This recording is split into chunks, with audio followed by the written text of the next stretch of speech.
always love it when street rappers are really about that life, but sometimes the clout can get you chipped. And today we're breaking down the wild story of Rolliebands, a Florida rapper who dissed his ops on social media and ended up getting killed 5 minutes later. Rolliebands was a rapper from Tampa Bay, Florida, who started trying to break into the rap game a couple years ago.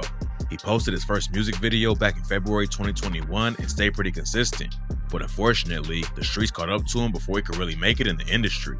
On July 22nd, 2022, Rollie hopped on IG and dared the ops to come try him if they wanted smoke. He wrote, "A lot of these niggas know where I live at for real. I sleep in peace. If a nigga wants smoke, I'm at my crib in 5 minutes. 5 minutes later, Rollie was walking his dog outside of his apartment when a shooter rolled up on him and started letting off shots. He tried to run off, but the shooter hopped out of the whip and chased him down. 13 rounds went off, and Rollie got hit in the body and the back of the head. Paramedics rushed him to the hospital and tried to save his life, but there was nothing they could do for him, and he was tragically pronounced dead that day. The cops knew immediately that it wasn't just a random shooting. Rollie getting killed right after clowning his ops like that definitely wasn't a coincidence. And about a week later, they arrested a dude named Darren Day who was hiding out in another county. They knew from the jump that 2 people were involved though, and a few days later, they booked another dude named Demon Speed for Rollie's death. Speed already had a long rap sheet of felonies and arrests, and he had just got out on probation a month before Rollie's death. When Speed showed up in court, the prosecutors claimed that Darren Day drove him to Rollie's place and Speed was the one who killed him. Rollie put his hands up when the shots started going off and ran away, but Speed obviously wanted to make sure the job was done and ran up on Rollie while shooting. After the news broke about how Rollie was shot 5 minutes after making the post, everyone just assumed that the ops he was taunting was the ones who rolled up on him. But then, the case took a shocking turn. Speed, Day, and Rollie apparently all knew each other and used to be tight.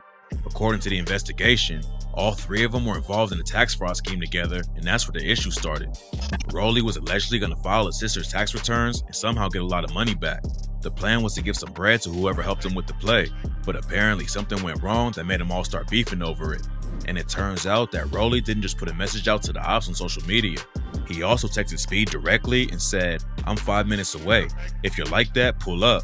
Speed obviously wanted the smoke, and a few minutes later, he was sliding with Day in Rollie's apartment complex ready to kill him. According to his obituary, Rollie was focused on making it in the rap game.